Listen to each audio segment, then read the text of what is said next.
안녕하십니까. 포럼 공동의장 권오경입니다. 지금부터 제60회 에너지 포럼을 시작하도록 하겠습니다. 오늘 주제는 글로벌 에너지 안보와 새 정부의 에너지 정책입니다. 국가적인 에너지 위기 상황입니다. 에너지 시장의 불확실성이 점차 확대되고 있어 모든 국가들은 안정적이고 지속 가능한 에너지 확보를 위해 전방위적으로 노력을 기울이고 있습니다. 한국은 에너지 해외 의존율이 90%대에 다다르는 상황에서 에너지 안보를 지키기 위해서는 이번 신정부의 에너지 정책 방향 설정이 그 어느 때보다도 중요한 시점입니다. 오늘 포럼에서는 에너지 안보와 국제관계에 대해 오랫동안 연구해 오신 전문가들을 연사로 모셨습니다. 이재승 고려대학교 장모내 석좌 교수님 나오셨습니다.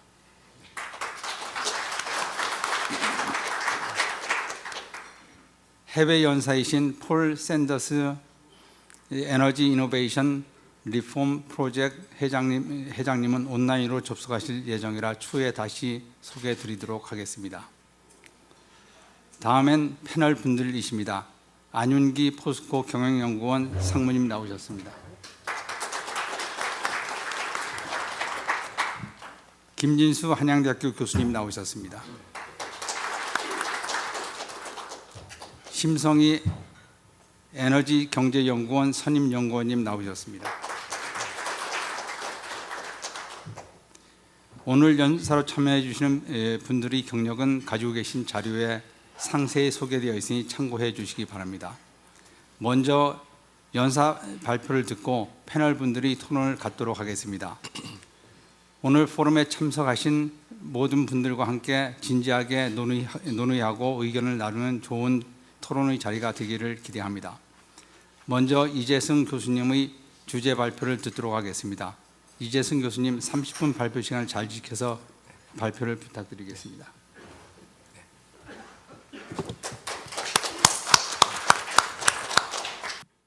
네, 안녕하십니까. 소개받은 고려대학교 이재승입니다. 오늘 권오경 의장님 이하 공학한림원에서 정말 영광스러운 발표 자리를 가지게 돼서 매우 기쁘게 생각을 합니다. 제가 주로 이 주제를 가지고 정책을 하시는 분들, 정책 기반 아니면 입법부라든지 또 아니면 연구진들하고 많이 또 말씀을 나눴는데, 사실은 또 제가 가장 뵙고 싶어 하고 같이 말씀을 나누고 싶어 하시는 분들이 또 공학계에 계신 그 분들이기도 합니다. 왜냐하면 제가 에너지 안보라는 이 주제를 다루고 연구를 하면서 결국은 이 안보하고 정책이라는 그 주제와 기술이라는 주제가 같이 움직여야 되는데 그게 참 맞물리기가 쉽지만은 않은 그런 주제여서 작게나마 제가 그동안 연구해왔던 그리고 고민해왔던 그런 그 내용들을 공유를 드리고자 합니다. 많은 분들이 이렇게 보면은 학교는 알겠는데 그 위에 그 앞에 있는 그 장모내라는 게 뭐냐라고 궁금해하시는 분들이 많이 계세요. 제가 장이냐 장이냐 쓸 때 그거는 아무렇게나 쓰셔도 괜찮은데 그 띄어쓰기는 꼭 해주십시오라고 부탁을 합니다. 이게 붙이면은 이 장모님의 따뜻한 그 사랑을 받는 석좌 교수. 물론 그렇습니다. 물론 장모님의 따뜻한 사랑을 많이 받고 있지만 주앙 모네는 유럽 통합의 아버지, 유럽 통합의 선구자라고 불리는 사람입니다. 1951년에 유럽 석탄 철강 공동체를 만들면서 유럽 통합이 만들어졌는데요. 그 석탄 철강 공동체의 아이디어를 제공을 한 것이 주앙 모네였고, 그 이후로 유럽 연합, 오늘날의 유럽 연합의 전신이 됐던 그 석탄 철강 공동체를 비롯한 여러 그 기구들을 만들어낸 그야말로 이제 선구자 역할을 해서 유럽 연합 브뤼셀에서 매년 보통 이분의 이름을 따는 게 가장 그 유럽 연합에서는 이제 그 높은 그런 그 명예를 지니는데 매년 글로벌리 유럽 연구를 하는 학자들을 심사를 해서 그 중에 선정된 소수에게 그 어워드를 주는 게 있습니다. 그래서 이제 정번의 석좌 교수로 또 영광스럽게 자리를 받게 돼서요. 그래서 관련된 연구들 뭐 계속 해 나가고 있습니다. 제가 주로 다뤘던 분야는 저는 기본적으로 국제 정치학자입니다.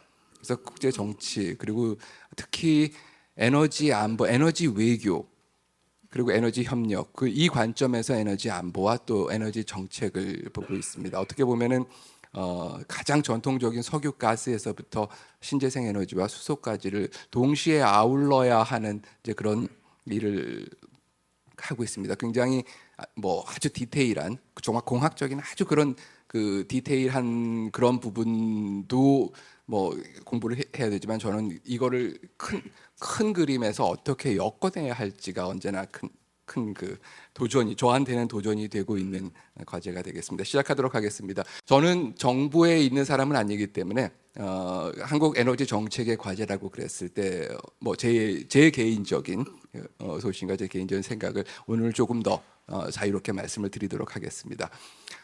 보통 에너지 안보라 그랬을 때 다 안다고 생각하는데 이 개념을 잡기가 굉장히 어렵습니다. 그래서 오늘 제가 드릴 여러 말씀 얘기 중에는 이런 그 개념들을 우리가 어떻게 가지고 잡아 나가야 할 것인가. 그리고 지금 큰 화두가 되고 있는 에너지 전환과 에너지 안보 어떻게 보면은 이 두 개가 굉장히 상충돼 보입니다. 어느 쪽에 강조점을 두느냐는 있지만 이거를 저는 어떻게 연계를 시킬 것인가. 왜냐하면 이 두 개가 연관되어 있는 주제인데 이거를 특히 정치가 관여가 되면은 이것을 대립 구도와 갈등 구도로 놓게 됩니다. 그래서 이 프레임을 빨리 벗어나야지 소위 한국 에너지 정책이 바로 설 수 있다라고 생각을 해서 거기에 준해서 말씀을 드리겠습니다. 에너지 안보 2022년입니다. 2022년 초만 해도 저희가 이런 국제 정치적으로 불안한 상황이 올 거라고 크게 예측하지는 않았습니다. 하지만 저희가 블랙 스완이라고 그러는 검은 백조라고 얘기를 하죠. 예기치 않았던 사건은 터지게 마련인데요. 지금이 그 시기인 것 같습니다. 우크라이나 전쟁 발발이 6개월이 지났지만 언제 끝날 것인가 어떻게 끝날 것인가에 대해서는 여전히 그 답이 나오지 않은 상태에서 장기전으로 접어들고 있습니다. 아마도 유럽의 에너지 안보 올 여름도 걱정이었지만 올 가을은 아마도 유럽이 겪었던 가장 춥고 힘든 겨울이 되지 않을까 그런 예측을 하고 있습니다. 자, 에너지 안보 제가 물음표를 2개를 놨습니다. 사실은 이 얘기만 정확하게 파악을 하셔도 에너지 안보는 거의 파악을 하십니다. 이게 액센트 문제가 되겠습니다. 아마 여기 계신 분들은 예비고사 수능 세대가 아니시고 수능 세대를 저쪽에 자녀분들로 두신 아마 예비고사와 학력고사를 보셨던 그 세대일지도 모르겠습니다. 아마 그 영어 시험에 보면은 다음 중 액센트가 뒤에 있는 것은 다음 중 액센트가 앞에 있는 것은 그런 문제 굉장히 많이 나왔어요. 그래서 고등학교 때 영어 선생님 한 분이 기억이 나는데요. 그 경상도 사투리를 아주 구수하게 쓰시는 분인데 이 시험에 제일 잘 나오는 게 호텔입니다. 그 액센트 어디다가 찍냐 해서 니들이 조심해라 이 액센트가 뒤에 있대 호텔 하면서 그래서 액센트가 뒤에 있다고 그러는데 또 그렇게 말씀하셔도 애들은 찰떡같이 알아듣고 액센트를 뒤에 찍어서 그러다 다들 그 대학교에 무사히 갔는데 저는 왜 이 말씀을 드리나 하면은 에너지 안보 자 액센트를 어디다 찍을래? 보통 에너지 안보라 그랬을 때 일단 에너지에서 많은 사람들이 생각을 시작합니다. 일단 에너지를 두고 그런 다음에 안보를 갖다 어떻게 붙이지? 라고 하는데 한 번은 이거를 바꿔볼 필요가 있어요. 액센트가 뒤에 있다라고 놓고 봐야지 여기서 에너지를 어떻게 붙일 것인가가 나옵니다. 안보의 관점에서 한번 에너지를 바라볼 필요가 있습니다. 보통 저희가 정치학적으로 얘기할 때 안보가 뭐냐 그랬을 때는 안보는 주로 국가의 영역입니다. 개인 안보도 있지만 국가의 영역인데 국가가 국민들이 공포나 불안이나 걱정이 없는 상태. 그래서 국가가 수행하는 가장 기본적인 그 기능 중에 하나이고, 그러니까 국가가 각종 위협으로부터 국민과 영토와 주권을 보호하는 행위를 안보라고 합니다.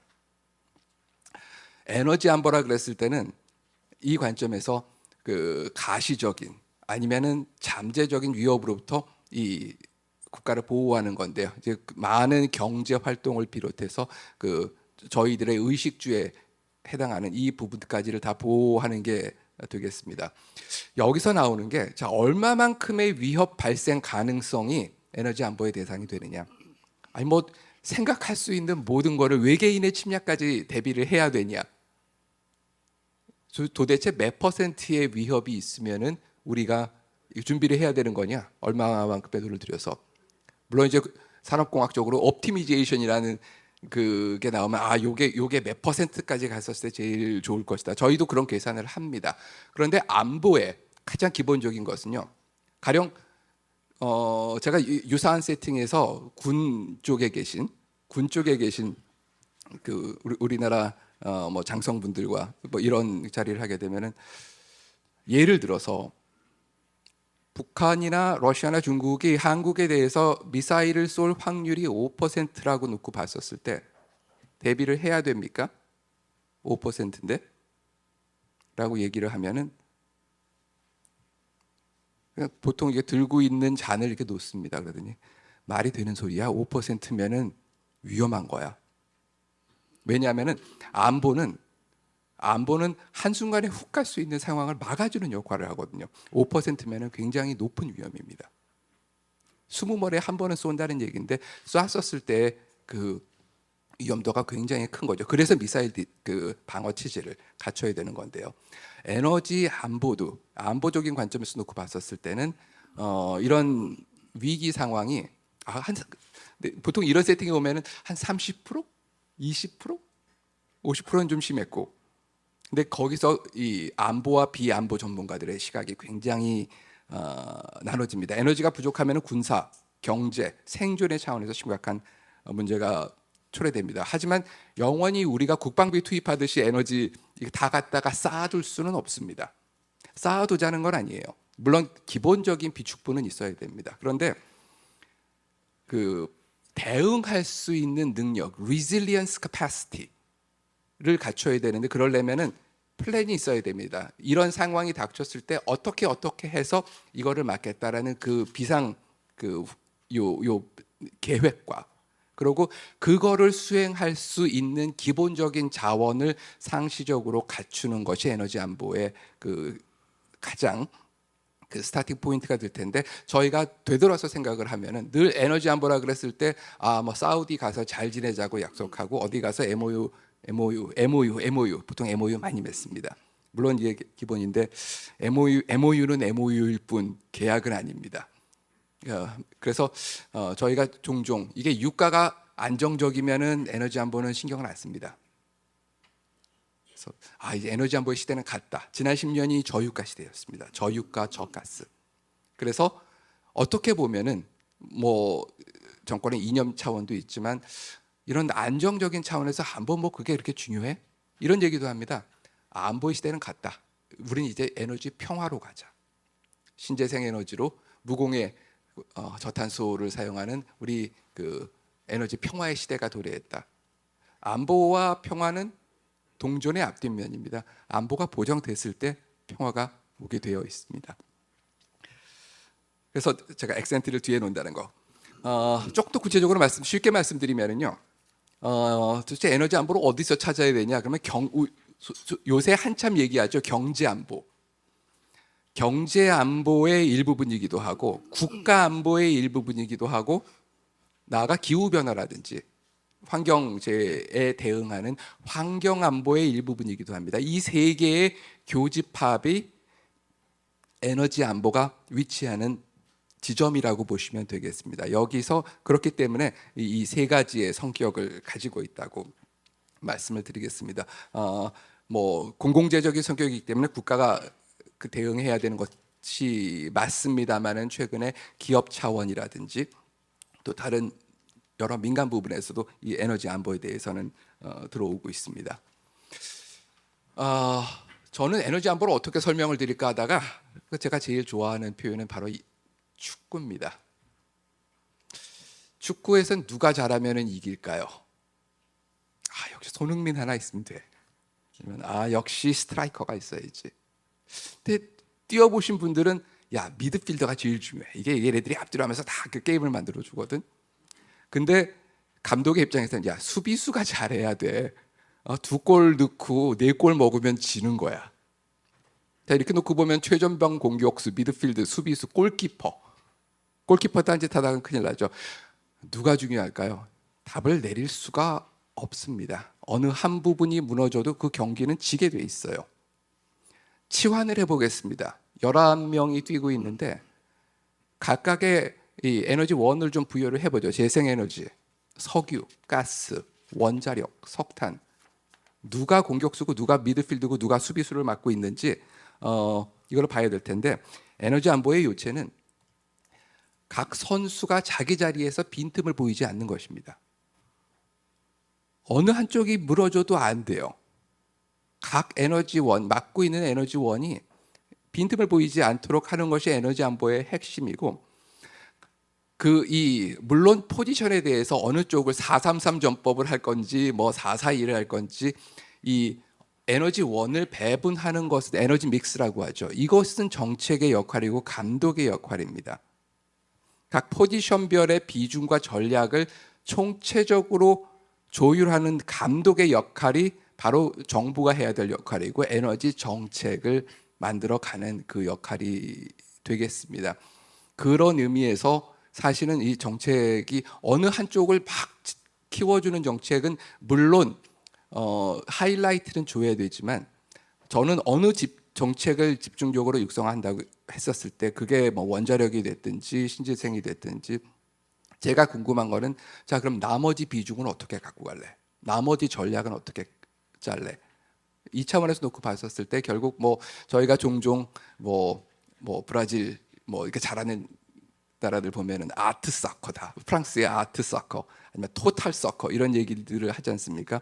맞습니다. 토탈 서커기도 하고 종합 예술입니다. 에너지 안보를 짜 나가는 구성은 그 정말 각 에너지 원별 그리고 정책적 역량과 기술적 역량, 외교적 역량을 집약시키는 일종의 종합 예술의 그 단계에 있는데 이렇게 얘기를 하면은 이 자리가 너무 어려워 보입니다.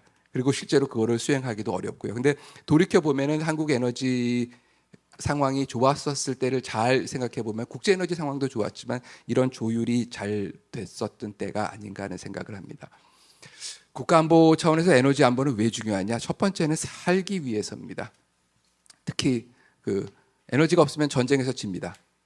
에너지 안보라는 개념이 등장하고 그 에너지가 안보에서 가장 핵심적이었던 시기가 하나 있었습니다.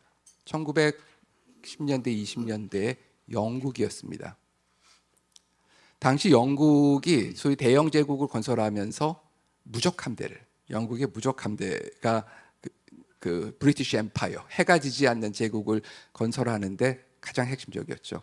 그리고 그 당시 제독 중에 한 분이 윈스턴 처칠이었습니다. 영국의 해군이 왜 잘했을까요? 영국의 해군이 가장 먼저 석유를 쓰기 시작했습니다. 그 전까지는 석탄을 떼는 군함을 가지고 있다가 석유가 들어오는 군함을 쓰게 되니까 이 기동력은 도저히 따라잡을 수가 없습니다. 전쟁에서는 큰 놈보다도 빠른 놈이 이깁니다. 영국이 이런 그 에너지원을 효율적으로 쓰게 되면서 그렇기 때문에 영국은 일찍서부터 에너지원의 확보가 필요했습니다.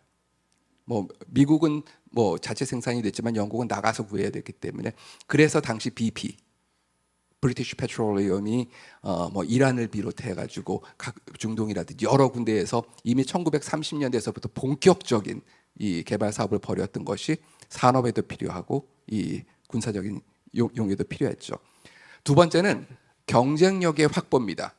에너지 안보가 그 잘 이루어졌었을 때 에너지 산업 경쟁력이 확보가 되고 뭐 여기서는 뭐 필요한 모든 자원을 다 합니다. 수급원을 최적화시킬 수 있고 중장기적인 탄소 경쟁력도 에너지 안보가 확보가 됐었을 때 경쟁력이 확보가 됩니다. 생존과 경쟁력 이거를 바탕으로 확산을 시킬 수가 있습니다. 그 얘기는 뭐 동북아 에너지 협력을 한다든지 저희가 해외 에너지 산업에 진출한다든지 이것은 앞쪽에 생존과 경쟁력이 담보된 상태에서 그 다음 단계에서 추진할 수 있는 그 전략이 되겠습니다.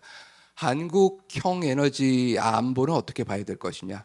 한국의 상황을 고려를 해야겠죠. 한국의 상황은 크게 두 가지로 나눠집니다. 하나는 분단 상황에서의 안보적 위협이 대단히 군사적 안보적 위협이 대단히 큰 나라 북한도 있고 언제 중국, 러시아가 한국의 가상적인 적에서 직접적인 적이 될지 모릅니다. 설마 전쟁이 나겠어? 설마 전쟁이 나겠어? 저희가 그 생각을 1945년서부터 정확히 77년 동안 해왔습니다. 근데 2022년 2월 24일을 기점으로 전쟁 전면전은 가능하다.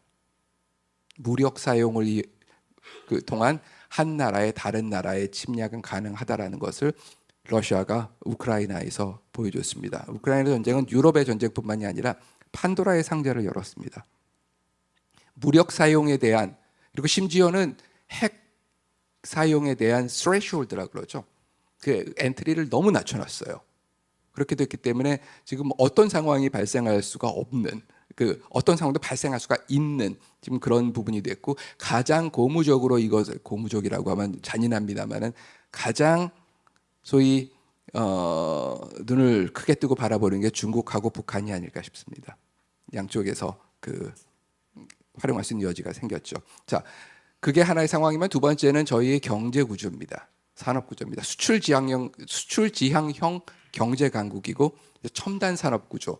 특히 에너지 인텐시브 인더스트리가 많습니다. 에너지 집약형인 철강, 뭐 조선, 시멘트, 석유화학 이제 이런 부분에 이게 컸기 때문에 저희는 이런 경제 강국으로서의 경쟁력 유지에 필요한 고품질의 에너지 공급을 안정적으로 유지할 필요가 있습니다. 그래서 여기에 대응할 필요가 어떻게 보면은 다른 어느 나라보다도 큰 상황. 여기에 한국은 섬입니다. 반도 국가가 아니에요. 분단이 되어 있기 때문에 일본보다 작은 섬입니다. 그 섬이란 얘기는 에너지 안보에 필요한 모든 부분을 자급자족으로 해야 됩니다. 어디 가서 빌려올 수가 없어요. 그렇기 때문에 연계가 안 돼 있는 섬이기 때문에 그만큼 에너지 안보에 취약하고 대응할 필요가 있는 것이죠. 여기에 저는 분명히 또 하나의 축으로 갖고 가야 될 것이 에너지 전환과 탄소 저감 과정에서 발생할 수 있는 수급 불안정을 해결을 하자라는 그런 부분을 말씀을 드리고 싶습니다. 자, 글로벌 에너지 안보의 동향은 뭐 제가 디테일하게 안보의 요소를 쭉 적어놨습니다만은 그거는 좀 읽어보시면 될 것 같습니다. 최근의 에너지 안보 동향은 과거에 비해서는 훨씬 작은 규모로 일어납니다. 뭐 중동이 막힌다든지 뭐 그런 경우는 아니지만 다발적으로 작은 규모로 존재하고 또 그렇기 때문에 자체 역량에 기반한 대응을 필요로 합니다. 뭐 단기적인 요인, 장기적인 요인들이 다 위협 부분입니다. 분쟁, 보통 우크라이나 사태 얘기하지만 이런 분쟁으로 인한 생산 차질은 단기입니다. 이거 빨리 돌아옵니다. 이 부분은 빨리 돌아옵니다. 뭐 빠르면 한 달, 길게는 6개월이면 보통 돌아오고 교란 부분도 잡힙니다. 하지만 그 한 달, 세 달, 6개월 사이에 입게 되는 그 부분 이 손해가 크죠. 에너지 인프라도 중요하고요. 장기적으로 놓고 보면 탄소 문제라든지 에너지 믹스, 수입산 다변화 이런 문제가 되겠습니다. 우크라이나 전쟁이 지정학적 위험은 여전히 중요하다는 것을 이번에 보내줬습니다. 제가 그 첫 번째 나와 있는 그림이 지금 러시아에서 독일로 들어오는 노드 스트림 파이프라인입니다. 하나가 원이 완성돼서 들어오고 있었고 2가 완성이 됐는데 이제 못 틀고 있었는데 지금은 원까지 잠겨버리는 지금 원으로 과거에 한 30% 정도 들어옵니다. 이렇게 되니까 독일이 탄탄하던 독일이 비상이 걸렸습니다. 이제 정말 그 뭐 제한 그 난방을 해야 될 그 상황, 올 겨울을 어떻게 버틸지가 문제가 되겠죠. 오른쪽은 지금 러시아가 현재 장악하고 있는 우크라이나의 원전 시설입니다. 사실 굉장히 비열한 것인데, 만약에 러시아가 이 원전을 소위 방패로 삼아 가지고 작전을 피고 만약에 여기서 체르노빌 같은, 체르노빌도 우크라이나거든요, 같은 사태가 발생하면은 저희가 생각할 수 있는 가장 최악의 그 상황이 발생할 수 있는데, 이거를 쓰겠다라는 그 의도, 마찬가지로 에너지 인프라, 에너지 안보에 있어서 언제든지 우리가 이 가상 상황에 대해서 생각을 해야 된다는 거죠. 이 그림 여기 이렇게 똥똥똥똥 이렇게 그 파란색하고 빨간색 섞여 있는 원으로 그려져 있던 게 미군 부대입니다. 미군이 중동에 주둔하고 있는 부대, 사우디를 중심으로 그 원을 그리고 있는데, 미국은 사활적, 중국의 사활적인 이해가 있었습니다. 그렇기 때문에 에너지 안보는 국가 안보다, 중동의 에너지 안보는 국가 안보다라고 이제까지 카터 대통령 이후에 이제까지 정책이 오다가 최근에 바뀌기 시작했습니다. 2009년 이후에 미국은 거의 에너지 자립이 되기 시작했어요. 셰일가스. 자, 이렇게 되니까 중동에 있어서 사활적 개입에서 죽기 아니면 살기로 개입했던 거에서 뭐 봐서 필요하면 선택적 개입으로 전환됐습니다. 문제는 이제까지 미국이 사활적 개입을 하면서 미국의 동맹들은 여기에 일종의 프리라이딩을 했습니다. 미국이 알아서 중동을 컨트롤 해주니까, 자, 미국이 이제 필요하면 가고 아니면 말고, 에너지가 급하지 않아졌습니다. 자, 우리나라 80%를 중동에서 수입을 하고 있는데 누가 이거를 개런티 해줄까요? 점점 없어져요. 급하면 미국한테 얘기해야 되는데 미국도 이제 급하지가 않거든요. 어떻게 보면은 굉장히 어려워지는 지대이고, 이 에너지 병목지대, 이 많은 세계에서 가장 많은 에너지가 통과하는 게 바로 말라카 해협입니다. 말라카 해협을 거쳐서 아시아로 돌아오는데, 여기 지금 중국과 미국과 동남아 국가들의 텐션이 집중이 되고 있습니다.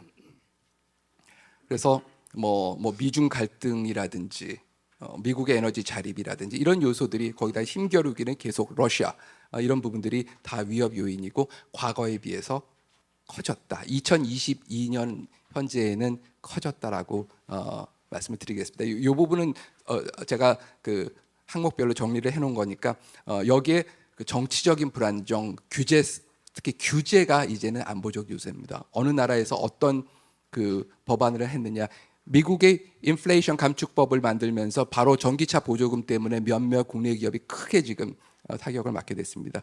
정치, 규제 역시 에너지 안보가 다뤄야 될 그럴 부분들이기도 합니다. 에너지 핵심 기간 시설, 뭐 중요성 제가 아무리 강조해도 지나치지 않겠습니다. 팬데믹, 기후 변화, 환경 파괴, 마찬가지로 기후 안보, 이 에너지 안보의 영역입니다. 자, 그러면은 그럼 결국 우리 에너지 전환으로 가야 되는 게 아니냐라고 얘기를 하겠죠. 네, 여기서부터는 빨리 가겠습니다. 에너지 화석연료의 시대는 끝나가는가? 점으로 가고 있는데 끝나지 않습니다. 석유 떨어져 가는가? 아니요. 가스 떨어져 가는가? 아니요. 적어도 우리 세대는 삽니다. 문제는 있기는 있지만 탄소라는 요인과 가격이라는 요인에서 계속해서 그 사용을 하고 있습니다. 까만색으로 보이는 부분들이 석탄입니다. 석탄이 지금 많은 나라에서 지금 줄고 있어요. 고무적인 일입니다. 기후변화 쪽에서는. 하지만 이 감축분에 대한 안보적인 요소를 파란색으로 나오는 부분이 신재생인데, 이 기존 화석연료를 줄이면서 나오는 전력 부분을 신재생이 완전히 커버할 수 있는가? 아니요. 갭이 생겨요. 갭이 생겨요. 이 갭을 어떻게 메꿔나갈지가 앞으로의 관건이 될 겁니다. 전기는 점점 더 씁니다. 전기차 점점 더 타고 이랬었을 때 전력 안보 어떻게 갖춰나갈지 굉장히 중요한 부분들입니다. 탈탄소, 탈화석 연료는 뭐 돌이킬 수 없는 추세입니다. 하지만 그리고 탄소 중립 정책이 분명히 새로운 패러다임이고 새로운 도전이, 하지만 산업 부분에 있어서는 커다란 도전이 될 수 있다. 이 갭을 잘 유지를 하자. 그래서 제가 뭐 말씀드릴 부분은 에너지 전환과 에너지 안보의 선순환 구조를 생각을 해야 됩니다. 두 개가 대립적인 요소가 아니고, 에너지 전환이 일회성이 아니라는 것을 전제로 해야 됩니다. 에너지 전환은 수십 년이 걸립니다. 이 수십 년의 과정에서 제일 중요한 거는 앞으로 나가는 동력이 아니라 중간에 단절이 없어야 돼요. 에너지, 신재생 에너지 쪽에서 가장 취약한 것이 단절성입니다. 에너지 전환이 안정적으로 20년, 30년을 갈 수 있기 위해서라도 중단 없는 seamless 에너지 공급이 이루어져야 됩니다. 그렇기 때문에 에너지 안보와 에너지 전환이 같은 틀에 있다. 같은 계란이 담긴 바구니에서 옮겨 담는 과정인데 이것을 잘 옮겨다 이 계란 하나하나에 고용이 들어있고 산업시설이 들어있고 모든 부분이 들어있는데 이거를 후다닥 갖다 버리고 하면 계란은 다 깨지고 이렇게 옮겨 담는 거는 가장 어리석은 방법이고요. 이거를 어떻게 해서 잘 이 계란 두 개를 섞어내는지가 아마 가장 중요한 부분이 되겠습니다. 이런 차원에서 이 개념적인 연계가 필요할 것 같습니다.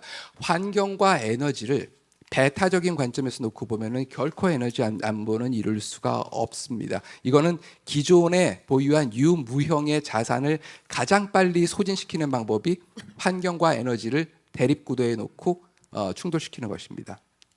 그렇기 때문에 요 정치적 민감도를 낮추고 순방향적인 그런 그 기조를 갖고 가자라는 그런 부분, 또 기후 변화, 에너지 안보 부분을 같이 갖춰 나가면 되겠습니다.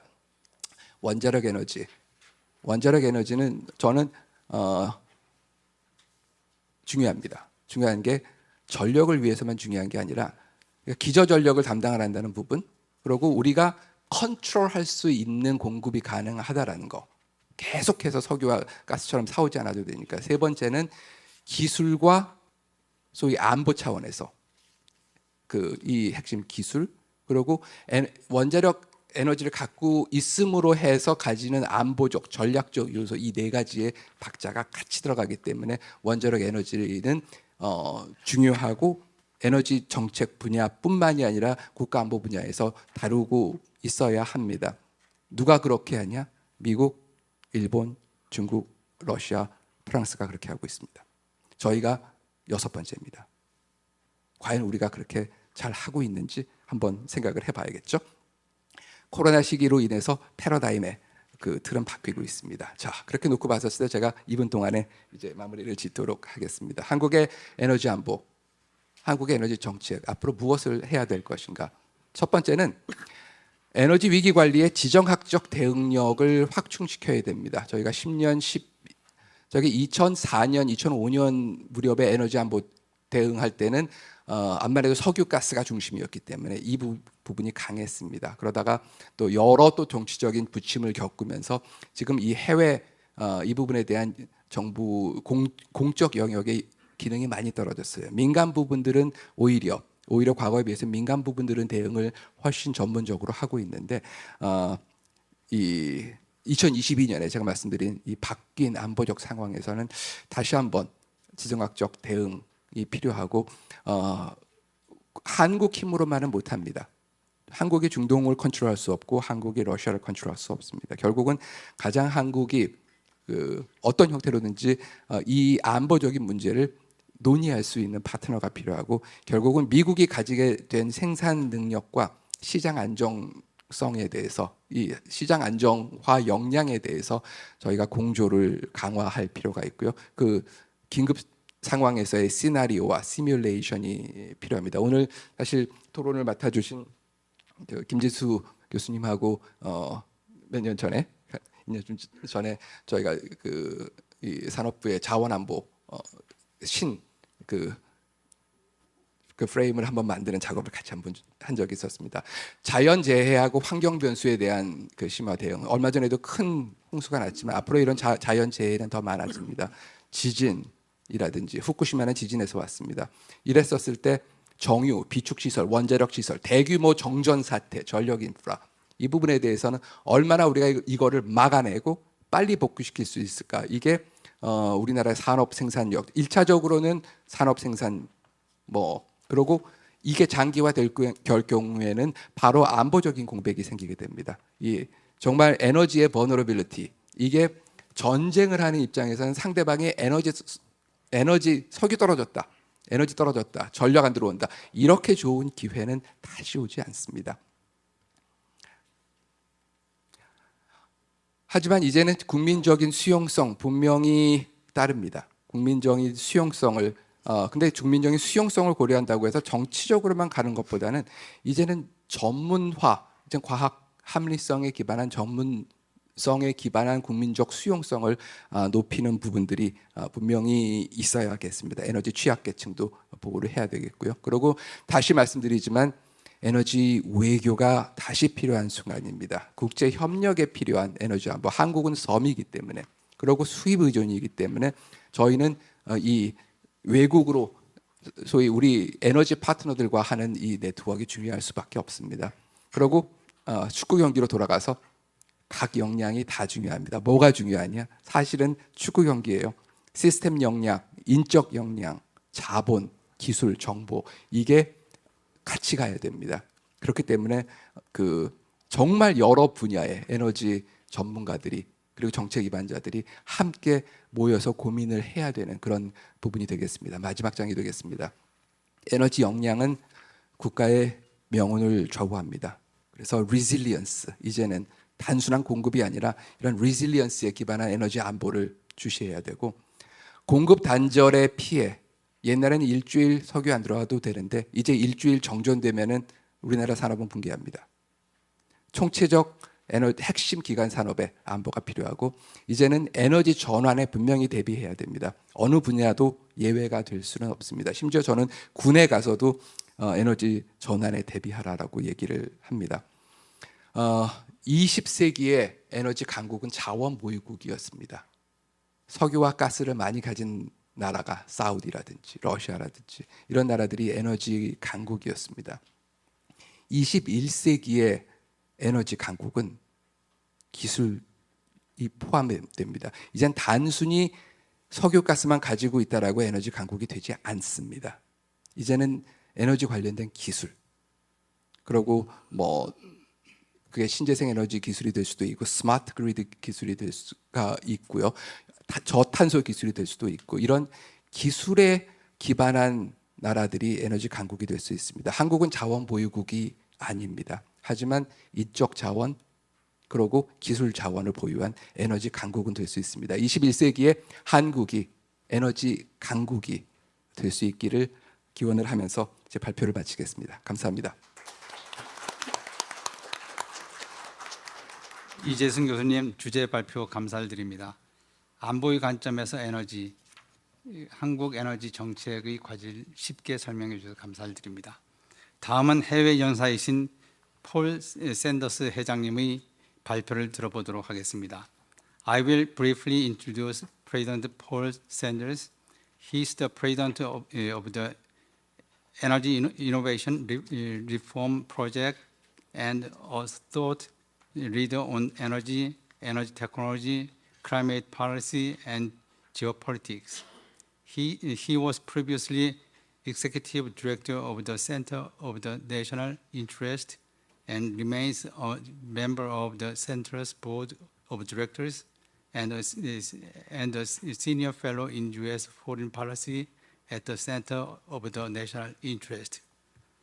Hello, President Paul Sanders. Please make a presentation for 15 minutes. Thank you very much. Good morning to everyone there, and I'm really delighted to be with all of you today. This first slide, I think much of this is self-evident. I won't read through it. It's quite clear that energy security is an existential issue. And of course, that security for energy consuming countries, for large energy consuming countries or countries that rely heavily on imports, it's not just a question of access. It's also a question, of course, of price. And I think we see today as great power competition has escalated, that leaders around the world are re-examining energy security, and many of their previous assumptions no longer hold. First and foremost, clearly, the United States and European leaders no longer see Russia as a reliable or even as an acceptable source of energy imports. In the United States, I think it's quite clear that leaders and politicians no longer see China as a reliable source of energy systems or key components or critical minerals. For their part, I think China's leaders are nervous actually about the volume of energy that they have to import from the Middle East. And how vulnerable that might be to the United States Navy during any potential future conflict. Russia's leaders, of course, knowing the extent to which Russia relies on energy and energy revenue for jobs and its economy, view U.S. and allied efforts to kind of punish Russia through targeting its energy revenue as hostile and even potentially existential. So I think we see countries all around the world kind of scrambling to rearrange their energy trading relationships and ensure adequate supply and manageable prices. Now, at least initially, after as Russian forces were building up along the Ukrainian border before the invasion, I think many were concerned about access to energy in Europe, and certainly Americans were concerned about access to energy in Europe. That's been a longstanding concern because of Europe's role as an American ally and concerns about Russia. So I think we saw initially after the Russian invasion, efforts to punish Russia, but at the same time to be a little bit careful about energy. That had clearly mixed results, and we certainly saw prices soar, and they've obviously stayed high. I have here some statistics on the amount of Russia's exports that went to Europe in 2021, which I think demonstrates rather clearly the scale of any effort by both by Russia and, of course, also by Europe to rearrange these relationships. Almost half of Russia's oil went to OECD Europe in 2021, almost 3/4 of Russia's natural gas, and almost 1/3 of its coal. And of course, Europe is working very hard to reduce all of those numbers, and the Russian government at the same time cutting off supplies at different times for various reasons. Another problem here, of course, was that under other circumstances, or I think many hoped that other suppliers of oil and gas would be able to step in to help to cushion some of the blow for Europe of the loss of Russian oil and gas. Of course, however, Saudi Arabia and other major OPEC members, I think, were constrained by their OPEC Plus on export quotas. Very concerned place. Of course, many of them were also then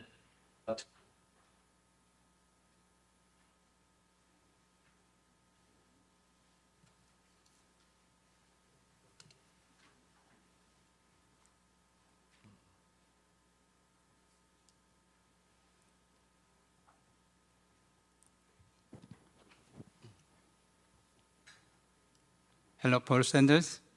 We cannot hear you.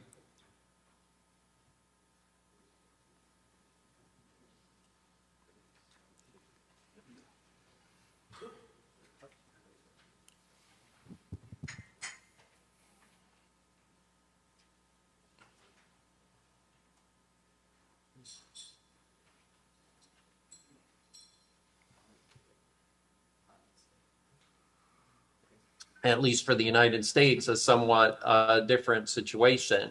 I think American frustration with China has been building for some time. I think in American politics, like in many other countries, we have a debate about the extent to which we should engage with China. And certainly for many, many, many years, the engagement side of that argument prevailed. But I think about 10 years ago, we started to see the strength of the coalition supporting engagement with China really begin to erode. And in retrospect, I think this major bipartisan commission on China's intellectual property theft really contributed a lot to the beginning of that erosion. And this commission, which was again bipartisan and taken quite seriously in Washington, concluded that China was in essence stealing hundreds of billions of dollars per year from the United States through its IP practices. This and I think domestic political concerns about jobs and market access and other issues really facilitated, I think, President Trump's trade war with China. And I would say it was very notable when Trump began that trade war with China that the American business community really did not protest that in the way that it expressed concern about earlier trade disputes in the relationship, because I think that the American business community had also grown quite frustrated with China. I have some other points here about concerns about Chinese and other cyber attacks and these other systems being linked to energy. Now, the Biden administration, as I mentioned earlier, was initially quite cautious about taking any steps that could affect oil prices. I'm sure everyone is well aware of the political significance of gasoline prices in America. And instead took a variety of other steps in this effort, together with the Europeans, to punish Moscow. I list several of those here. I'll try to go fairly quickly here. I think that again, these are fairly well known and straightforward. I would kind of highlight that the Congress has also really done a great deal, both related to Russia and also to China. And we see over just the last few years, actually several hundred bills introduced in the Congress that touch on China and energy in different ways. And more recently, of course, we saw the Congress pass the CHIPS and Science Act, which I imagine many are familiar with, the Inflation Reduction Act, and I'll come back to the Inflation Reduction Act in a couple of minutes. And there are many, many, many other bills pending, and some others that have been passed that may not touch directly on energy, but certainly reflect on the poor state of the U.S.-China relationship. Looking ahead, I fully expect this geopolitical competition to get worse before it gets better. I think the war in Ukraine is likely to continue for some time. I expect we'll see the fighting intensify at times and slow down at other times, but the conflict to continue. I think this is going to make ongoing business as usual with Russia quite difficult. We've also, of course, all seen very recently how U.S.-China tension is sharpening. I'm sure I don't need to tell anyone about Speaker Pelosi's visit to Taiwan and China's response to that. I guess as a policy matter, I hope that the United States and Korea and other U.S. allies, Japan, the EU, European countries, will be able to work closely together to try to limit the barriers to their own trade, investment, and cooperation. I list a number of those here. I did want for a couple of minutes just to touch on the Inflation Reduction Act in more detail, because I think that's a very substantial step by the Democrats in Congress. The energy portion of the law amounting to around $385 billion. With roughly $160 billion of that expected to be spent on tax credits for clean energy, and about another $36 billion for clean fuels and for electric vehicles. The Biden administration has estimated that the Inflation Reduction Act could lead to the deployment of 950 million additional solar panels in the United States, 120,000 additional wind turbines in the United States, and 2,300 additional grid scale battery plants. So really quite substantial if the law has the consequences that the administration expects. And of course, there are production tax credits and investment tax credits for renewable energy. Those have been extended.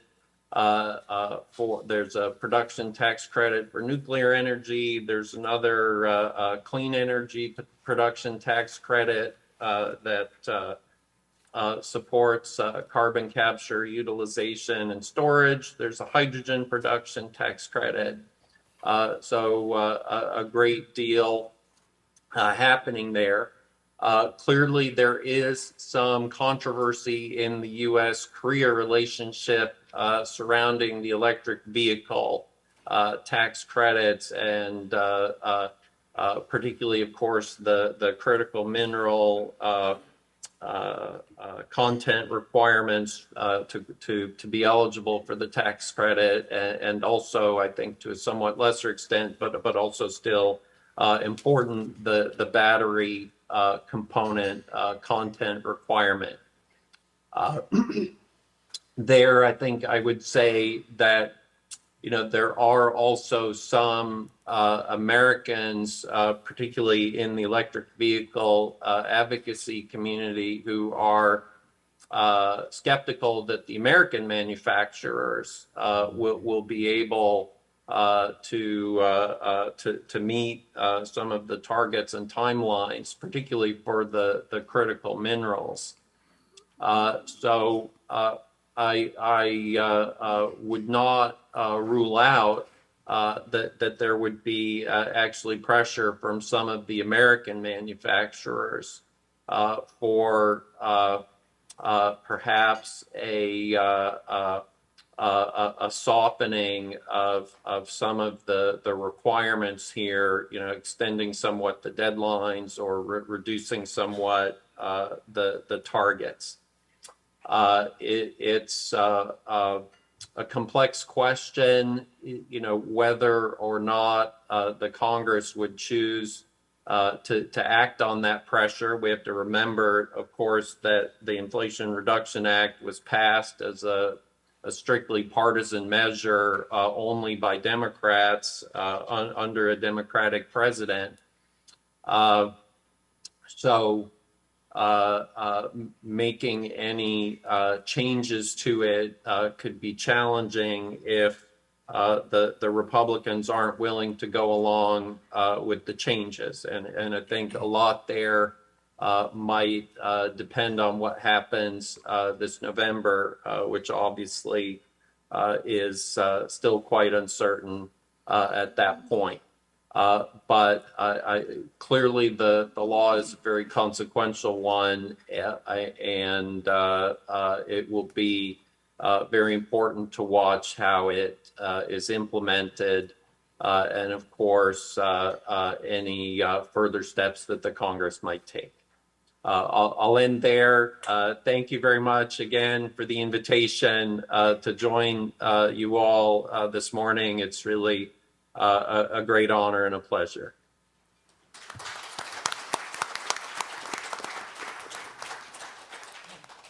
Thank you for your excellent presentation.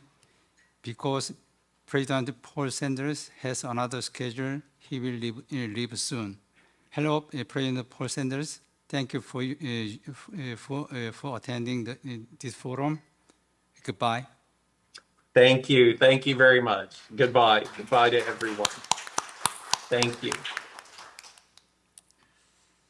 그럼 이어서 패널 분들이 토의를 들어보는 시간을 갖도록 하겠습니다. 시간이 많이 지나서 패널 분들께서는 5분 내외로 발표 시간을 잘 지켜주시길 바랍니다. 먼저 안윤기 포스코 경영연구원 상무님께서 말씀해 주시겠습니다. 예, 방금 소개받은 안윤기입니다. 짧은 시간이니까 조금 그 말의 속도를 높여서 말씀드리겠습니다. 저희에게 오늘 교수님이 말씀하신 대로 이 에너지 안보가 산업 경쟁력과 직결된다는 측면에서 좀 말씀을 좀 드리겠습니다. 에너지 전문가분들 앞에서 이런 말씀드려서 외람되지만 저희 철강 산업을 예를 들어서 얘기 드리면 저희가 지금 갖고 있는 고로 공정에서 에너지 안보 측면에서 본다면은 에너지를 안정적으로 확보하기 위해서 저희는 고로나 소결로에서 나오는 고열을 해수해서 발전을 하고 있고요. 또한 LNG를 수입해서 자가 발전량을 늘렸습니다. 그러니까 외부의 에너지 없이 그리고 철강 공정상 환원 작용 없이는 생산을 할 수 없는 구조이기 때문에 환원에 필요한 탄소와 열원으로서의 그 유연탄을 안정적으로 열원을 확보하기 위해서 고열의 열을 해수해서 썼고 지금 현재 한 80% 자가 발전을 하고 있습니다. 그 외부 환경에 대해서 에너지 문제에 대해서는 상당히 어떻게 보면은 경영층의 노력을 해서 상당히 자유로운 입장인데 지금 최근에 그 움직임을 보게 되면은 저는 개인적으로 에너지 안보 속에 저탄소 경제, 탄소 중립이라는 것은 조금 과한 표현인 것 같고요. 그 방향성이고 저탄소 경제 체제로 변화하는 과정 속에서 저희가 가져야 될 게 그러니까 온실가스 문제를 해결을 해야 되지 않습니까? 그러면서 안보 문제를 해결해야 되는데 불행히도 저희가 저탄소 경제로 가는 가장 최고의 기술이 수소 환원 제철법입니다. 그러니까 환원제를 탄소가 아니라 수소로 이제 바꿔서 쓰게 되는 건데 그때 이제 수소가 안정적으로 공급이 되어야 되고 경제적으로 공급이 되어야 되는 이슈가 있습니다. 근데 여기서 문제가 생기는 게 열원이 없잖아요. 열원은 지금 저탄소가 되려고 하면은 그 탄소가 발생하지 않은 신재생으로 해야 되는데 아시다시피 이것이 전부 다 외부 에너지입니다. 그러니까 수소환원 제철법으로 바꾸더라도 에너지 안보 문제가 생기면서 그걸로 인해서 철강 산업이 심하게는 가동이 될 수 없는 상황이 전개되는 겁니다. 그래서 저희가 수소환원 제철법을 하겠다고 2020년에 발표하면서 곧바로 한 게 수소 사업도 하겠다. 그러니까 지금 저희가 갖고 있는 구기를 다 고로를 수소하는 제철법으로 바꾼다면, 그러니까 저희 기준으로 2050년에 3,800만 톤 체제를 가지고서 하면 수소가 한 370만 톤이 필요합니다. 그런데 이게 이제 지금 과거 자료이지만 산업부가 2050년도에 공급하겠다는 수소가 460만 톤입니다. 이제 포스코 하나 내진 철강업이 70-80% 이상의 수소를 필요로 하는 거죠. 그 수소를 이제 정부가 안정적으로 공급해주면은, 그것도 저가로 공급해주면은 그 제품 경쟁력을 가지면서 갈 수 있겠지만 그러지 못할 수도 있다는 상황 때문에 저희가 뭐 자체 연구소를 통해서 그리고 해외에서 마그네슘을 통해서 공급하는 계획을 별도로 또 수립하고 있는 거죠. 그러니까 지금 탄소 중립이란 얘기, 에너지 안보란 얘기 들으면서 나오면서 온실가스를 줄이는 공정과 함께 안정적으로 그린 수소와 에너지원을 확보하는 전략을 쓰고 있는 거고요. 특히 이번에 이제 윤정부에서 나온 신재생과 원자력의 그 합리적인 믹스 방향은 저희 입장에서는 에너지 안보 측면에서 상당히 의미가 있는 얘기입니다. 그래서 지금 제10차 정기위원회에서 나오는 어떤 계획들이 탄소 중립 계획과 이런 거 맞물려서 저희는 지금 그걸 무척 와치를 하고 있는 상황이고요. 그리고 또 하나 지금 제가 아까 하두로 던진 거 말고 지금 이번 시대상의 어떤 변화를 보면 유럽을 중심으로 이루어지는 변화를 보면 거기에 미국이 선택적으로 지원을 하고 있는 것 같은데 탄소 국경 조정 제도를 통해서 국제 통상 질서를 바꾸고 있습니다. 이것도 놓치시면 안 됩니다. 근데 미국이 이제 선택적으로 하고 있다는 얘기는 뭐냐면은 중국을 견제를 하면서 탄소를 견제하라 하면서 지금 제가 데이터를 보니까 화학 제품이 가장 많이 수출하는 EU로 수출하는 나라가 미국인데요. 최초의 EU 집행위에서 화학 산업도 대상이었는데 최종 발표에는 빠졌습니다. 미국이 작년 몇 개월 동안 CBAM은 너무 급하다 이런 얘기를 계속 떠들었습니다. 온실가스 얘기를 하면서. 하여튼 선택적 상황을 하고 있지만 통상 질서가 바뀌고 있다는 얘기는 여기서 중요한 게 제품에 카본 가격이 붙는다는 얘기입니다. CBAM을 봐야 되는 게 아니라 카본 프라이싱을 보셔야 됩니다. 그래서 좀 뒷단의 얘기지만 우리 한전 어렵게 되고 이런 상황 속에서 우리가 온실가스를 고려한 가격 체계 및 제도를 빨리 어떤 상황에 맞게끔 바꾸지 않는다면 계속 어려워질 수 있는 상황이고요. 그거는 여기 더 전문가분들이 하실 얘기인 것 같고요. 또 하나 재밌는 거는 자본시장이 덤비고 있습니다. 이유는 신문에서는 최근에 타임지는 ESG 거짓말이라고 떠들었지 않습니까? 근데 저는 개인적으로 이 전공한 사람 입장에서 거짓말이라기보다는 아까 말씀드린 시장이 조성되지 않았기 때문에 지금 상황이 이렇게 된 거지 단계적으로 진화하고 있습니다. 2006년도에 UNPRI에서 PRI 투자 원칙으로 ESG를 제시하면서 클라이밋 체인지를 얘기했습니다. 그리고 그때 나서 기준이 없었어요. 그냥 국제기구가 ESG 투자 기준 가지고 그냥 투자하라 그러는데 자본시장에서는 절대 그거 투자 못합니다. 근데 우리나라에서는 언론이나 여러 군데서 그냥 평가해가지고 등급 매기는데 집중을 했죠. 근데 이번에 EU가 한 게 있습니다. EU가 ESG 책임 투자를 띄울 때 한국에서 신문에서 또다시 등급에만 관심을 둘 때 EU는 EU 텍사노미를 만들었습니다. 실질적인 ESG 자본 투자 기준 대상과 기준을 만들었습니다. 다 놓쳤습니다. 우리나라 산업. 근데 그 EU는 자기네 기준을 가지고 2000년 6월에 법제화 시켜놓고 이걸 전 세계 시장을 확대시키기 위해서 IS 국제 표준을 활용했습니다. 14030-3에 EU 텍사노미 기준이 그대로 다 들어왔습니다. 아마 그 기준이 들어오면 우리가 돈이 있어도 우리 산업에 투자할 수 없는, 자본 유치를 할 수 없는 상황이 벌어졌을 겁니다. 지금도 이벌빙하는 상황인데 우리 환경부가 좀 발빠르게 움직여서 K-텍사노미 정부가 움직였지만 산업에 대한 충분한 고려가 되지 않아서 앞으로 계속 고민하면서 바꿔가야 되는 과정인데, 다행히 산업부가 기회를 주셔가지고 ISO 대응은 죄송스럽게 철강산업은 했습니다. 철강산업은 재선 재간 기준 스레스홀드 기준을 바꿔버렸어요. 그걸로 하게 되면 저희 철강산업은 진짜 투자 유치를 받을 수가 없는 상황이거든요. 그래서 바꾼 게 뭐냐면 베스트 어베일러블 테크놀로지를 하자. 그 테크놀로지는 테크닉까지 포함해가지고 과거 대비, 경쟁 기업 대비 우수한 기술을 가졌다면 특정한 수치가 아니더라도 자본이 투자될 수 있게끔 만들었습니다. 그게 세계 철강업계 CEO들한테 이슈를 제기해서 합의된 사항을 이제 대응해서 2년간 대응했습니다.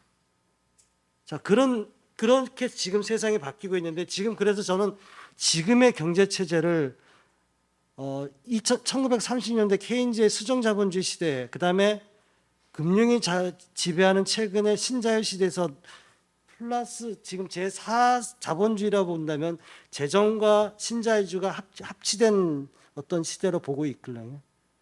그럴 때 이제 여기서 이제 고민해야 될 부분이, 정부의 재정 정책도 지금 EU처럼, 예를 들면 오늘 키스텝에서도 원장님도 오셨고 지원도 해주셨는데, 우리 그 예타 R&D 자금을 이 기준을 잡을 때 이런 관점에서 지금 잡혀 있습니다. ESG 책임 투자의 어떤 자본 기준으로서 해가지고 이 어떤 민간의 ESG 자본이 투자될 수 있는 마중물이 되어야 되는데, 그렇다면 아까 이제 또 처음으로 들어가서 시장이 형성돼야 됩니다. 민간, 요번에 타임즈에서 얘기했을 때 뭐 비판했던 얘기, 블랙락이 처음에 얘기했던 거랑 얘기 달라진 이유가 자본시장은 철저하게 수익성이거든요. 수익성 있는 시장이 없는 겁니다. 그건 죄송스럽지만 여기에 있는 계신 분들도 있습니다. 여기 오실 때 대중교통 이용하고 오신 분이 많지 않으실 겁니다. 내가 편하기 때문에 아직까지 탄소가 많이 나오는 생활, 탄소가 덜 묻은 제품을 구매를 안 하는 이런 현상이 벌어지고 있기 때문에 이런 얘기가 나오는 거지만, 이게 지금 EU는 차근차근 준비하고 있고 한국도 이렇게 종합적인 준비가 필요하다는 말씀을 드리고, 시장 측면에서 조금 더 말씀드리면, LNG 같은 경우에는 지금 LNG 폭등했지 않습니까? 저희 민간 LNG 회사들이 중간에 이렇게 살 수 있는 것들이 있었어요. 소위 말해서 스팟 시장에서 시장가보다 낮게. 그런데 도착지에서 지금 아직 규제가 묶여 있을 겁니다. 그러다 보니 사지는 못했어요. 그러니까 이런 시장들을 제도적인 측면에서 좀 풀어줘서 시장을 조성하는 노력들이 있어야 될 것 같고요. 그 다음에 온실가스 측면에서도 중요한 게, 상무님 마무리 좀 해주시죠. 죄송합니다. 온실가스 측면에서만 한마디만 말씀드리겠습니다. 저희 이 온실가스를 공정에서만 얘기하는데 지금 시대는 제품 정가정입니다. 환경 친화적인 제품을 집어넣어서 자동차에 집어넣어서 그 온실가스 줄이면 그걸 인정받는, 지금은 인정 못 받으려면 공정에만 지원하기 때문에, 그렇기 때문에 전체에서 글로벌 차원으로 인정되면은 제도적으로 그걸 인정해주는, 크레딧을 인정해주는 제도가 마련돼야 되고요. 그리고 최근에 WTO가 EU랑 같이 움직이는 게 보이는 게, 저탄소 경제를 가는데 가장 중요한 게 뭐냐 그러면 인정 체제를 얘기하고 있습니다. 카본 어카운팅하고. 근데 우리 인정 체제가 EU만큼 탄탄하지 않습니다.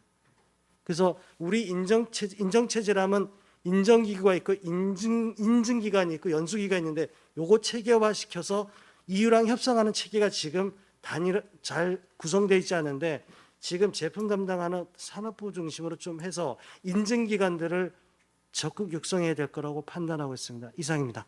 네, 감사합니다. 안상무님 말씀 잘 들었습니다. 산업계 관점에서 글로벌 에너지 안보 대처 방안과 신정부에 바라는 정책 제안을 잘 해주셨습니다. 다음으로는 김진수 한양대학교 교수님께서 발표해 주시겠습니다. 네, 안녕하십니까. 한양대학교 자원환경공학과의 김진수입니다.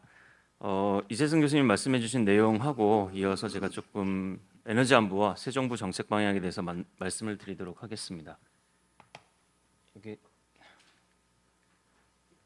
네, 주제 발표에서 일단 포괄적 안보 개념으로 확장되고 있다는 말씀을 해주셨고요. 어제 확인해 보니까 프랑스 같은 경우에 메가와트아워당 1,000유로 그리고 1,100유로까지도 지금 가고 있고 독일도 1,000유로를 돌파했습니다. 지금 유로 환율 1,350원 고민해 보시면 킬로와트아워로 전환했을 때 13,000원 이상의 전력 가격입니다.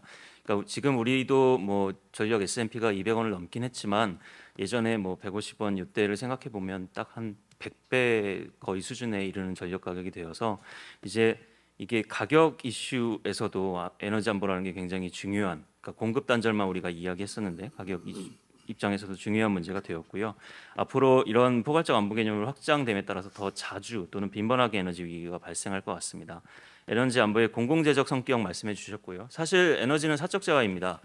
그 배제성도 있고 경합성도 있는 사적 재화이지만 우리가 필수적으로 사용해야 하는 재화이고, 그리고 현대 뭐 국민이나 산업의 영향이 매우 크고 자연 독점적 성격도 있기 때문에, 게다가 안보는 국가가 나서서 공공 부분에서 다뤄야 하는 문제라서 당연히 공공재적 성격, 공적인 성격이 크다라고 할 수 있겠습니다. 그래서 국가의 역할이 굉장히 중요하고, 그래서 한국형 에너지 안보에 대해서 정리를 해주셨고요. 회복력이라는 것이 앞으로 에너지 안보에 있어서 굉장히 중요할 것이다라는 말씀을 해주셨습니다. 즉 위기라는 게 더 자주 발생할 수밖에 없기 때문에 사실 미연에 방지하면 더 좋겠지만 위기가 발생했을 때 우리가 얼마나 더 빠르게 효과적으로 대처할 수 있느냐가 앞으로는 더 중요할 거다라고 할 수 있겠고요. 그리고 썬더스 회장님도 말씀해 주셨지만 이 높은 가격에 대한 문제로 우리가 더 고통을 받을 것이고 지오폴리티컬 컴피티션 자체가 앞으로 당분간은 좀 악화될 상황 같다라는 말씀을 주셨습니다. 그래서 주제 발표에서 다음과 같이 한국의 에너지 안보 과제를 5개 정도 말씀해 주셨는데, 이게 이제 이재승 교수님이 과제를 설명해 주신 거고 그걸 어떻게 해결할 수 있을 것인가에 대해서도 설명을 해 주셨습니다. 근데 이제 저 같은 경우에는 저렇게 7가지 수단으로 우리가 에너지 안보를 튼튼하게 하거나 아니면 아까 말씀드린 어떤 탄력성, 회복력을 강화할 수 있는 방안이 있겠다라고 생각을 하고 있고요. 시간 관계상 자세히 항목별로 설명드리긴 좀 어렵지만 우리가 여기서 R&D라던가 아니면 투자 재원 확보라던가 공급망, 여기서의 공급망은 결국 산업의 이슈가 되겠습니다. 국내에 관련 에너지 산업을 튼튼하게 구축하는 것이 앞으로 더 중요해질 것으로 예상이 됩니다. 그래서 새 정부 에너지 정책 방향은 이미 지난 7월 달에 발표가 됐었죠. 그래서 이렇게 4가지 꼭지 정도 나왔었고, 첫 번째로 실현 가능성, 국민 수용성, 산업 경쟁력 등 종합해서 아마 오늘 발표될 것 같은데 10차 전력수급 기본계획에서 뭐 재생에너지 21에서 2%, 원자력 33% 그리고 나머지 45% 가량을 석탄과 천연가스가 거의 뭐 비슷하게 나눠 갖는 형태로 발표가 될 것으로 예상이 되고 있습니다. 게다가 두 번째 꼭지가 이제 새로운 자원안보 체계 구축해서 전주기적 에너지 공급망 강화를 하겠다. 그래서 다음 주에 국회에서 자원안보 특별법에 대한 공청회가 예정되어 있고, 그래서 자원 쪽, 여기서 이제 자원은 우리가 일반적으로 에너지 했을 때 생각하는 전통 자원입니다. 이것에 대해서는 안보 강화에 대한 여러 가지 이제 거버넌스라든가 법적 체계를 마련해 가고 있고요. 다만 여기서 이제 전력까지 포함한 에너지 안보는 아직은 확장되진 않았고, 그래서 정부에서도 이 부분에 대해서는 앞으로 계속 관심을 갖고 그 자원 안보를 에너지 안보로 확장하는 작업이 이루어지지 않을까 기대하고 있습니다. 그리고 수요 효율화, 시장 원리에 따른 시장 구조 확립, 그리고 마지막으로 원전 생태계 수출 산업화, 에너지 신산업을 성장 동력으로 하겠다.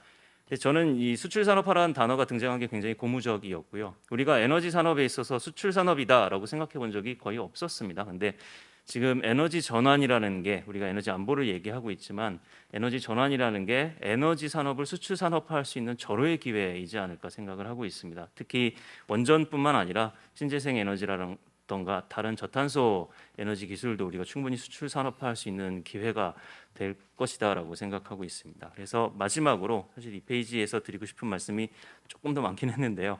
5가지 꼭지 정도로 이 기술하고 젊은 인력, R&D 같은 게 미래 에너지 안보 강화를 위한 핵심 수단이라고 할 수 있습니다. 이 R&D나 기술 개발은 기초 체력을 튼튼하게 하는 역할이라는 건 모두 이 자리에 계신 분들이 동의하실 거고요. 그리고 앞으로는 이제 에너지라는 게 어떤 연료를 쓴다기보다 생산 기술 또는 그 어떤 에너지 설비를 제조하는 기반을 국내에 튼튼하게 구축하는 게 중요하고, 따라서 이게 소모돼서 없어지는 게 아니라 기술이 축적되는 일종의 투자로 바라봐야 한다는 것입니다. 특히 에너지가 말씀드린 대로 연료보다는 앞으로 카펙스, 즉 자본 투자적인 성격이 훨씬 더 커질 것이고, 그러면 저탄소 에너지 신산업을 국내에 형성해서 새로운 부가가치 창출을 한다거나 또는 그런 것 자체가 에너지 안보를 강화할 수 있는 저의 기회가 되지 않을까 싶습니다. 그리고 글로벌 밸류체인 지금 패러다임 자체도 바뀌고 있고요. 원래 글로벌리제이션에서 다시 리저널리제이션으로 바뀌어가고 있다라고 이야기하고 있으니까요. 그리고 에너지 시스템 자체의 복잡도도 증가하고 있어서 앞으로 에너지 위기 빈도는 당연히 늘어나게 될 것이고요. 따라서 이재승 교수님 말씀하셨지만 국제 협력이 굉장히 중요합니다. 근데 잘 아시다시피 국제 협력하러 나갔을 때 이게 뭘 하나 주고 받아올 수 있어야지 그냥 협력하자라고 협력이 되는 게 아닙니다. 따라서 우리가 그동안은 에너지 측면에서는 사실 우리나라에서 쓰는 시장, 수요, 소비하는 것 말고는 줄 게 없었습니다. 근데 우리가 R&D나 아니면 이런 기술을 확보하게 된다면 국제 협력에 있어서도 또 하나 사용할 수 있는 카드를 가지게 된다라고 할 수 있겠고요. 그리고 인적 자원 축적이라든가 전문 인력 양성이라는 건 뭐 아무리 강조해도 지나치지 않다라고 생각이 됩니다. 그래서 지금 우리나라 같은 경우도 R&D 비용 중 한 44% 정도가 인건비인데요. 이런 R&D 투자를 통해서 전문 인력을 양성해서 산업을 진출하게 되면 그 산업을 튼튼하게 육성할 수 있는 또 하나의 기회이지 않을까 싶습니다. 한 가지 마지막으로 말씀을 드리면 지금 에너지 R&D가 한 4조에서 5조 규모인데 IEA 예측도 그렇고 저탄소 경제 또는 탄소 중립을 이루려면 이 R&D 규모를 2배 정도, 그러니까 우리나라 기준으로 하면 9조에서 10조 정도로 확대해야 된다라는 게 공통적인 전문가들의 예측입니다. 그러면 이걸 생각해 봤을 때 우리 한국이 과연 9조에서 10조 정도의 R&D 투자를 했을 때 산업계, 연구계, 뭐 학계에서 소화를 할 수 있느냐? 그러면 그것에 대해서는 아무도 이제 자신 있게 그럴 수 있다라고 대답을 하긴 좀 어려운 상황이지 않을까. 그게 우리 공학계라든가 과학기술계에서 미리 그것에 대한 대안 로드맵, 우리는 그 정도의 재원 투자를 가지고 무엇을 할 수 있습니다를 선제적으로 조금 제시를 할 필요가 있지 않을까 생각을 합니다. 이상입니다. 네, 김진수 교수님 감사합니다. 에너지 안보와 기술의 역할이라는 것에 대해서 잘 말씀해 주셨고요. 마지막으로 심성희 에너지경제연구원 선임연구원 연구위원께서 발표해 주시겠습니다. 예, 안녕하십니까. 에너지경제연구원의 심성입니다. 저는 이제 그 새 정부의 에너지 정책 방향이 이제 7월 아마 5일 날 그 발표된 것으로 알고 있는데요. 그 7월 5일 날 발표됐던 새 정부의 정책 방향에 대해서 이제 간략하게 개관을 하고, 그리고 이제 그 중에서 이제 한 2가지 정도의 아젠다를 좀 중심으로 말씀드리도록 하겠습니다.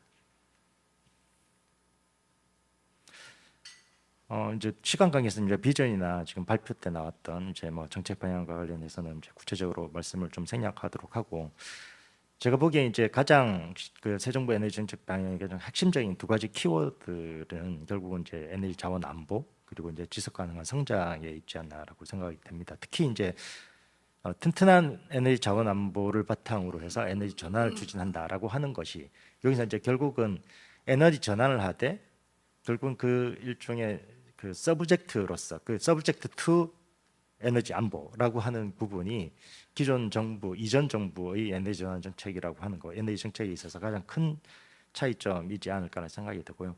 그런 차원에서 사실 그 연장선상에서 이제 기후 위기 대응을 위해서 원전이라든지 이제 청정 수소와 같은 다양한 형태의 탈탄소 옵션들을 좀 더 넓게 보고 실현 가능한 감축 목표를 달성하는 에너지 믹스를 구현하겠다라고 하는 게 이제 가장 특징적인 부분이지 않을까라는 생각이 듭니다. 또 추가적으로 좀 생각해 볼 수 있는 게 이제 그 이전에 비해서 보다 이제 시장의 역할을 좀 더 강화를 한다는 것인데요. 이 시장을 통해서 이제 시장에서 창출되는 이렇게 민간의 자율이나 창의에 기반한 해서 이제 다양한 에너지 비즈니스를 창출해내고, 이를 기반으로 이제 에너지 산업을 이제 새로운 성장 동력 산업으로서 위상을 갖다 새롭게 재정립하겠다라고 하는 게 이제 두드러진 특징이 있지 않을까라고 이제 생각이 됩니다. 이런 그래서 좀 더 구체적으로 이제 두 가지 정도, 그러니까 그 에너지 믹스하고 이제 에너지 수요 효율화를 중심으로 좀 간단하게 말씀을 드리면, 우리가 이제 실현 가능하고 합리적인 에너지 믹스에 있어서 가장 좀 관심을 가지고 지켜봐야 될 두 가지 이슈가 이제 전기화와 수용성이 있지 않을까 생각이 됩니다. 잘 아시다시피 이제 NDC 그리고 이제 탄소 중립 이행에 있어서 핵심적인 수단으로서 이제 전기화가 언급이 되고 있고, 지금 작년에 발표되었던 이제 NDC 시나리오에 따르면 2030년 총 발전량이 612테라와트였는데, 사실 이게 이제 우리가 NDC 달성이나 이 이행 과정에서 이제 화석 연료 중심에서 이제 이를 전력으로 대체하는 과정, 그리고 주요 제조업에 있어서 이제 저탄소 생산 공정으로 전환하는 과정에서 전력 수요 증가는 불가피할 것으로 보이고요. 이런 부분을 고려할 때 뭐 제 개인적인 견해입니다만 이제 30년 NDC 예상 발전량에 비해서 실제 발전량은 더 늘어나야 될 수밖에 없을 거라고 저는 개인적으로 생각을 하고 있고요. 그래서 이런 부분들이 믹스를 고려할 때 중요한 고려 사항이 되어야 될 것으로 보이고, 추가적으로 이제 그 에너지 인프라의 입지 수용성이라는 한 부분도 우리가 깊이 좀 들여다봐야 될 것 같습니다. 결국은 이게 굉장히 중요한 발트랙이 될 가능성이 높은데요.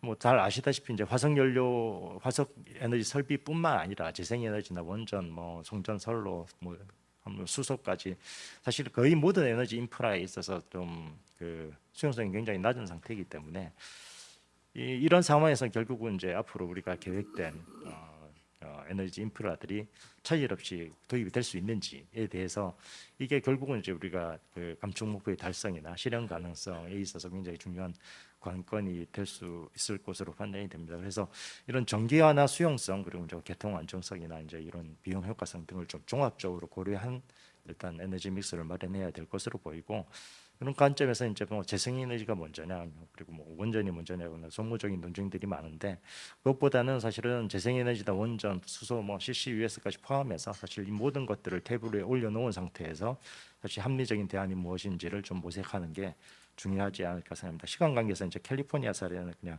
넘어가도록 하겠습니다. 그리고 다음으로 이제 가장 또 제가 보기에 중요한 부분이라고 생각이 되는 게 에너지 효율 향상 및 수요 관리인데요. 결국은 에너지 정책에 있어서 에너지 효율 향상과 수요 관리 우선의 원칙을 좀 설정할 필요가 있을 것 같다는 생각이 듭니다. 에너지 효율 향상과 수요 관리라고 하는 것은 결국 앞서 말씀드렸던 전기화나 수용성의 관점에서 에너지 공급 측면의 부담을 완화시켜주는 측면도 있고, 그리고 에너지 안보의 확보의 관점에서도 굉장히 중요한 일차적인 수단이기 때문에 이런 에너지 효율 향상 및 수요 관리를 이제 우선적으로 둬야 될 필요가 있지 않을까 생각이 들고, 이건 사실은 뭐 영국이나 EU 그리고 IEA에서 지적하는 바와 같습니다. 그러면 이제 에너지 수요 관리 및 효율 향상에 있어서 가장 출발점으로 삼아야 될 게 당연히 이제 가격 기능이라고 생각이 되고요.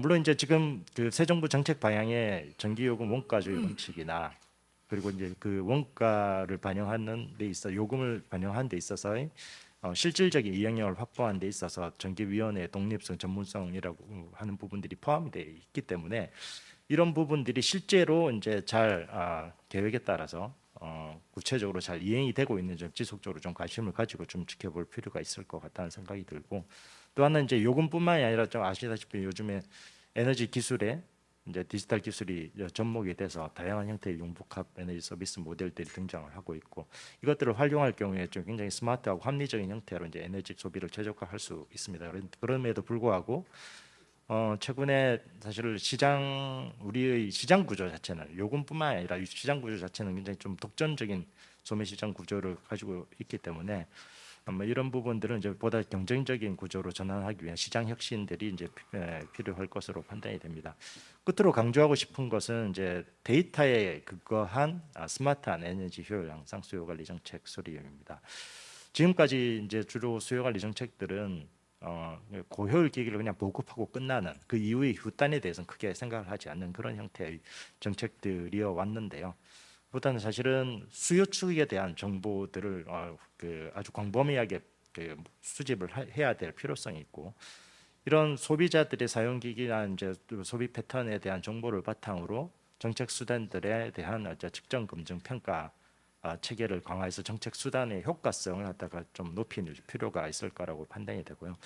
다음으로 이제 IEA에서도 강조하고 있듯이 이제 탄소 중립 기여도에 있어서 소비 행태의 변화가 굉장히 중요한 기여도를 가진다라고 평가를 하고 있는데, 사실은 뭐 어떤 소비자들에게 어떤 정보를 제공을 해줄지, 그리고 정보를 제공해주는 전달의 방식은 무엇일지, 그리고 이제 뭐 소셜 롬을 어떤 형태로 형성을 할지, 그리고 인센티브를 어떻게 줄지에 따라서 요새 행태가 많이 달라질 수 있기 때문에 그런 소비 행태의 변화에 대한 어떤 자료를 축적하고 이제 활용해 나가는 것도 중요할 것으로 판단이 되고요. 마지막으로는 에너지 효율 향상 그리고 전략이라고 하는 부분이 굉장히 좀 강조가 되어 있지만, 사실 한편으로는 이 수요 관리의 영역이 보다 이제 지역 차원에서 이 수요를 분산화시키고, 특히 이제 재생에너지가 많이 들어오고 있는 상황이기 때문에 분산화시키고 유연화하는 형태로 이제 수요 관리 방식이 좀 진화를 할 필요가 있습니다. 그래서 이런 지역별, 시간대별 여러 가지 소비 정보를 활용해서 이제 수요를 분산시키고 유연화를 유도할 수 있는 그런 어떤 정책들로 수요 관리 정책이 진화될 필요가 있을 것 같습니다. 이상 여기까지 제가 준비한 부분입니다. 네, 심성희 선임연구위원님 발표 감사드립니다. 9시까지 끝나야 되는 포럼인데 조금 늦어질 것 같습니다. 지금까지 주제 발표와 패널 분들이 토의를 모두 들으셨습니다. 이제 플로우의 질문을 받는 순서입니다. 질문하실 분이 계시면 손을 들어주시고 소속과 성함을 말씀하신 후에 질의해 주시기 바랍니다. 질문은 한 개씩 간단 명료하게 해주시면 감사하겠습니다. 질의 있으십니까?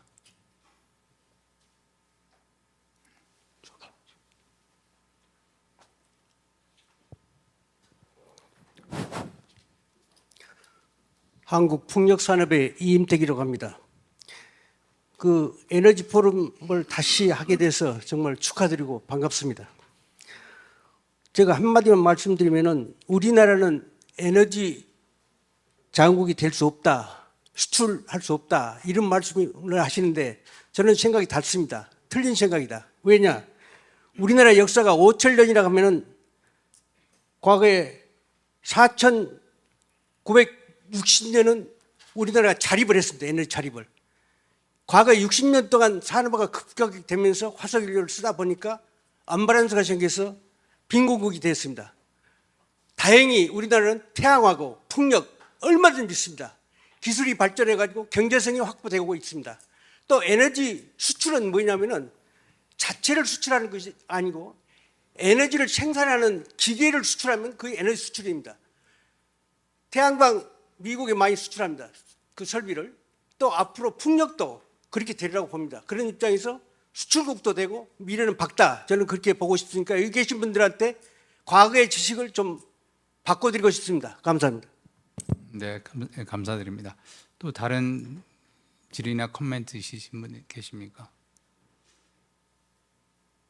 아마 시간이 너무 돼서 아마 없으신 것 같습니다.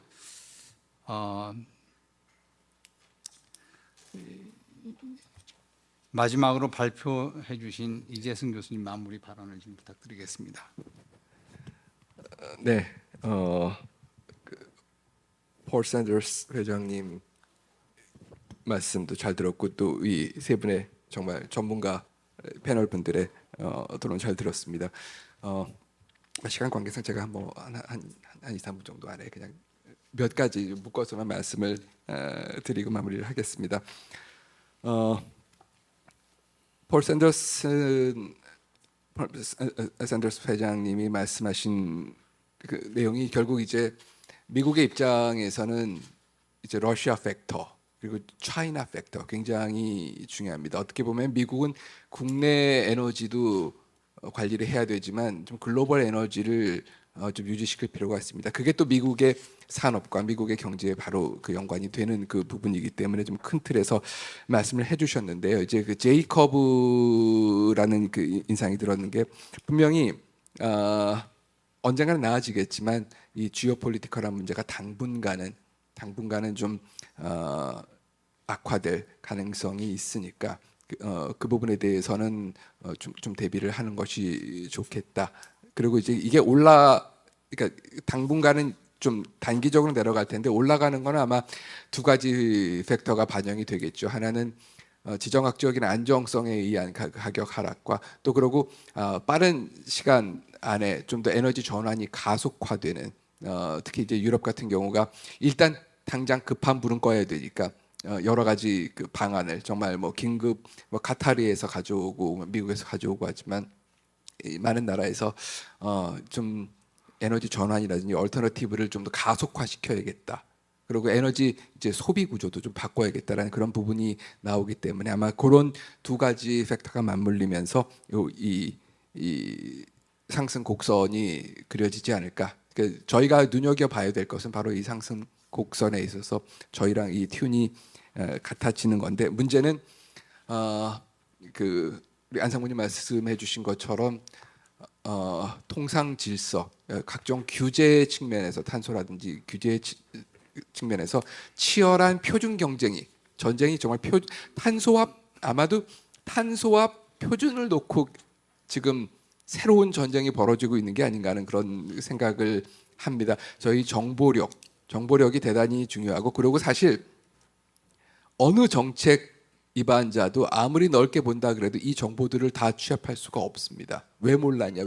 물론 저희가 그런 거에 대해서 훨씬 민감도 있게 체크를 해야 되지만 제가 생각하기에는 이런 문제 정말 아주 이 마이크로한 문제에서부터 큰 그림까지는 집단 지성이 분명히 필요하다. 집단 지성이 필요하기 때문에 정말 여기 계신 정말 이 에너지 공학 쪽에서의 해안을 가지신 분들이라든지 또 정책 또 필드에 계신 분들이 계속해서 이 보이스를 좀 강하게 내실 필요가 있고 그 얘기들을 잘 수렴해서 이거를 아무리 구슬이 서말이어도 정말 꿰어야지 보입니다. 이거를 잘 꿰어서 정책 쪽에 연계시킬 수 있는 이런 우리 내부에서의 역량을 결집시킬 수 있는 그런 부분이 아마 저희의 그 소위 이 홈 트레이닝, 퍼스널 트레이닝, 국가 트레이닝의 기본이 될 것이라고 생각을 합니다. 마지막으로 한 가지만 말씀드리면은 결국 오늘 기술 얘기도 나왔고 뭐 통상 얘기도 나왔고 여러 차원에서의 안보 얘기도 나왔습니다.